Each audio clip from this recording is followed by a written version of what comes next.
Hello everyone, आज है 15 जुलाई और आज इस वीडियो में हम बात करने जा रहे हैं HFCL के बारे में, जिसको हम हिमाचल फ्यूचरिस्टिक कम्युनिकेशन लिमिटेड के नाम से जानते हैं।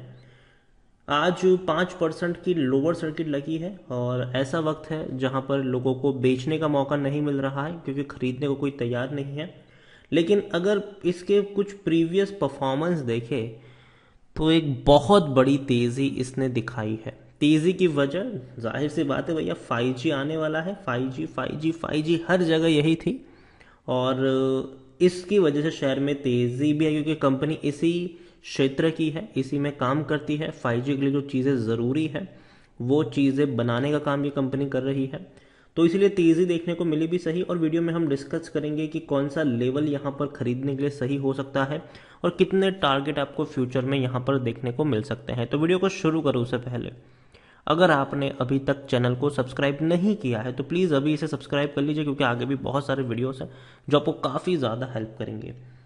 तो बात करते हैं HFCL के बारे में। 78 रुपीज़ का शेयर है। एक महीने में देखें तो भैया 50 रुपये से 90 रुपये तक पहुंच गया, लेकिन 3 दिनों से लगातार ये टूट रहा है।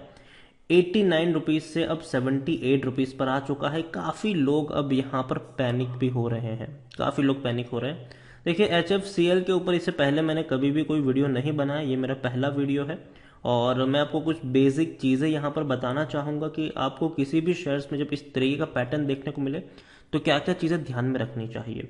क्योंकि एक साल में 11 रुपये से 90 रुपये तक पहुंचा है ये शेयर। 501% का ग्रोथ भले ही दिखा रहा हो क्योंकि गिरावट आई है, लेकिन एक्चुअल में ये ग्रोथ 850% का है। 800 से 900% का ये ग्रोथ आप कह सकते हैं। 11 रुपये का शेयर 90 रुपये के आसपास है। तो एक चीज़ यहाँ पर आप देखिए, 11 रुपये का शेयर धीरे धीरे धीरे धीरे धीरे धीरे फट गया एकदम से और 31-32 पर आया। ठीक है, जब इतने बड़े लेवल पर पहुंच गया ये तो जाहिर सी बात है टूटेगा ज़रूर। तो टूटा और वहाँ से टूट कर कहाँ पर आया, 24 रुपये के आसपास। और उसके बाद जो फटना शुरू हुआ इसी साल, अगर हम देखें तो ये शेयर चौथे महीने में 24 रुपये का था इसी साल। ठीक है, और जब फटना शुरू हुआ तो ये 90 पे पहुंच गया।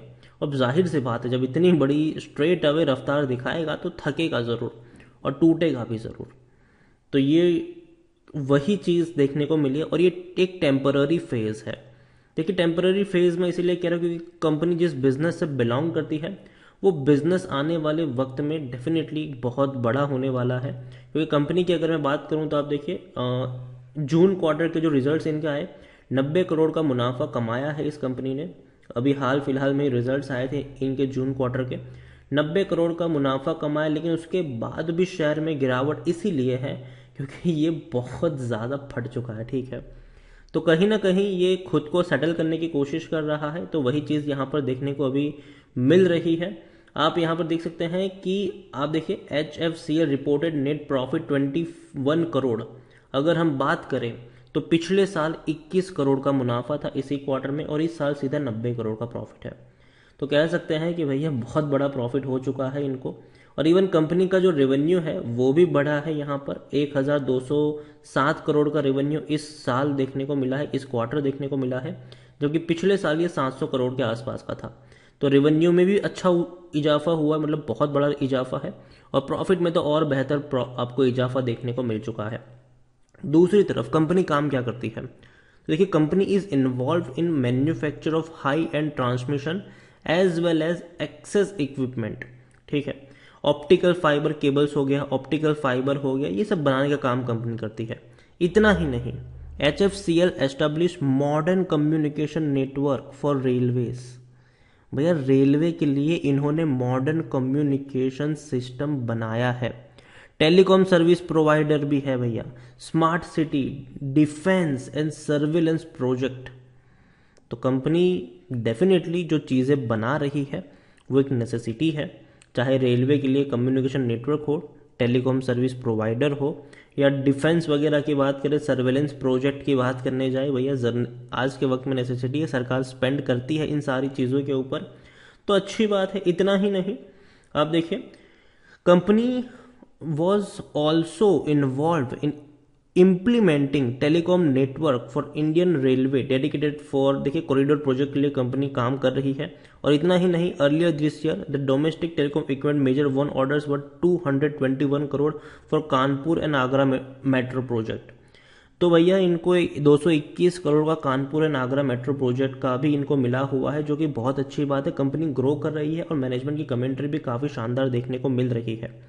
यहाँ पर अगर मैं investing.com के बारे में अगर मैं आपको दिखाने की कोशिश करूँ तो उनके अकॉर्डिंग कंपनी अगर देखा जाए तो इनका जो डेडिकेटेड 5G R&D सेंटर है बेंगलुरु में, ठीक है, commissioning of dedicating 5G R&D center in Bengaluru on the back of newly constitution 5G business division। तो भैया कंपनी 5G को लेकर काफ़ी ज़्यादा अग्रेसिवली प्रोग्रेस कर रही है। और इतना ही नहीं, सरकार की कई सारी PIL स्कीम का भी इनको फ़ायदा मिल रहा है और मिलता रहने वाला है। उनका कंक्लूजन ये है कि based on quarterly results as explain above the future prospect share by MD will give strong foundation for growth and expansion। इतना ही नहीं, उनका ये कहना है कि शॉर्ट टर्म में ये शेयर 100 रुपए तक जा सकता है, ठीक है, और आने वाले कुछ सालों में ये 222 रुपए तक जा सकता है। शॉर्ट टर्म 100 रुपए का टारगेट है और लॉन्ग टर्म का टारगेट अगर हम देखें 2022-2023 के आसपास का, तो वो हो जाता है 222 रुपए के आसपास। तो जाहिर सी बात, शेयर अगर नीचे जाता है तो खरीदारी के मौके हैं। लेकिन एक चीज़ हमेशा मैं समझाता हूं हर किसी को कि जब भी शेयर स्ट्रेट अवे 5% की लोअर सर्किट 5% की अपर सर्किट लगाता हो तो भैया दूर बैठ के तमाशा देखो। उस वक्त देखो जब टूटना शुरू हो, ठीक है, 89 रुपये से टूटना शुरू हुआ तो लोग कहते हैं कि भैया अब खरीद लेता हूं मैं, क्योंकि अब मुझे मौका मिल गया खरीदारी का। मत करिए ऐसा, पहले इसको स्टेबल होने दीजिए। 78 रुपीज़ का शेयर है, ठीक है, 70 के आसपास मिलता है आपको, वहाँ पर बाइंग के मौके बहुत सारे देखने को मिले। काफ़ी लोग इंतज़ार कर रहे हैं उस लेवल पर आने का और काफ़ी बड़ी बाइंग्स आपको उस लेवल पर देखने को मिल सकती है 70 के आसपास, ठीक है। और एक और चीज़ कहूँगा कि अगर 70 रुपये तक पहुँच जाता है तो वहाँ से बाइंग के ऑर्डर्स आएंगे और वहाँ से दोबारा जब रफ्तार दिखाना शुरू करेगा तो अगेन जो 90 रुपये का जो लेवल होगा वो काफ़ी क्रूशियल होगा इसके लिए। तो मैं यही कहूँगा कि अगर आप शॉर्ट टर्म के ट्रेडर से 70 पे बाइंग करते हैं तो 90 के आसपास आपको प्रॉफिट लेके निकल जाना चाहिए, ठीक है। दोबारा अगर वो रजिस्टेंस क्रॉस कर लेता है तो अच्छी बात है, और नहीं करता है तो वापस आपको गिरावट में दोबारा मौके मिल सकते हैं बाइंग करने के। मिड कैप शेयर है, 10,000 करोड़ से ज़्यादा का इसका मार्केट कैप है। NSE में अगर हम देखने की कोशिश करें तो 54 लाख के अराउंड का इसका वॉल्यूम ट्रेड है। यहाँ पर अगर मैं आपको दिखाऊं तो प्रमोटर के पास 42.05% की होल्डिंग है, 2.18% की होल्डिंग एफआईज, म्यूचुअल फंड के पास बहुत कम है 0.03%, इंश्योरेंस कंपनी के पास भी 0.04% की छोटी सी होल्डिंग देखने को मिल रही है। हाईएस्ट पब्लिक शेयर होल्डर में भैया Reliance strategic business venture limited है, 3.78% की ये होल्डिंग है। एक नेगेटिव पॉइंट ये भी है कि प्रमोटर की 44% की होल्डिंग यहाँ पर गिरी हुई है, जो भैया बहुत बड़ा नेगेटिव पॉइंट मैं मानूंगा इसको। इतना ही नहीं, टेक्निकल रेटिंग अभी भी इनकी अच्छी है, तेजी के संकेत अभी भी बने हुए हैं, नीचे के लेवल पे तेजी के संकेत बनेंगे। 75% लोग according to Moneycontrol user खरीदने की सलाह दे रहे हैं, 13% लोग बेचने की बात करें और 12% लोग यहाँ पर होल्ड करने की नसीहत भी आपको दे रहे हैं। अच्छे खासे रेवेन्यू देखने को मिले थे, 2019 में अच्छा उछाला था, 2020 में कम हुआ, लेकिन 21 में दोबारा दौड़ने की कोशिश कर रहा है। 4,500 करोड़ के आसपास के रेवेन्यू है। प्रॉफिट्स अगर हम देखें तो डेफिनेटली अच्छे खासे प्रॉफिट यहाँ पर हमें देखने को मिल रहे हैं, 232 करोड़, 240 करोड़ और 245 करोड़। तो प्रॉफिट में जंप है, जो बहुत अच्छी बात है। और 2022 में और बड़े प्रॉफिट्स आपको देखने को मिल सकते हैं, क्योंकि 5G का काम बड़ी तेजी से चल रहा है और सरकार की तरफ से इनको बड़े ऑर्डर्स मिल रहे हैं मेट्रो के लिए, रेलवे कम्युनिकेशन वगैरह के लिए। तो ये बहुत अच्छी बात है इनके लिए। और एक अच्छी बात जो चीज़ मैं यहाँ पर मेंशन करना चाहूँगा कि प्रमोटर ने लगातार खरीदारी करी है। 38% की होल्डिंग प्रमोटर के पास पिछले साल थी, जो आज 42% की है। प्रमोटर के द्वारा 68% की होल्डिंग पहले गिरवी थी, आज 44% की होल्डिंग गिरवी है। मतलब प्रमोटर ने बहुत सारे गिरवी शेयर्स छुड़ाए हैं और अपनी होल्डिंग को बढ़ाया भी है। तो HFCL मेरी तरफ से एक अच्छी कंपनी है, बेहतर कंपनी है। बहुत नीचे से ऊपर की तरफ गया है ये शेयर, इसमें कोई शक नहीं है। लेकिन हाँ, प्रॉफिट बुकिंग भी आ सकती है, तो उसके लिए प्रिपेयर्ड रहना पड़ेगा। 70 रुपये के नीचे खरीदारी के मौके यहाँ पर ज़रूर बनेंगे, लेकिन इसका मतलब ये नहीं है कि आपके पास है तो आप बेच दीजिए इसको। बने रह सकते हैं यहाँ पर, नीचे के लेवल पर आप एवरेज करके चल सकते हैं। तो वीडियो को यहीं पे एंड करूँगा। पसंद आया हो तो लाइक करें, शेयर करें। चैनल पर अगर आप पहली बार आए तो प्लीज़ सब्सक्राइब करें और HFCL Himachal futuristic communication limited के बारे में आप क्या सोचते हैं वो भी आप मुझे कमेंट में लिखकर बता सकते हैं। Thank you.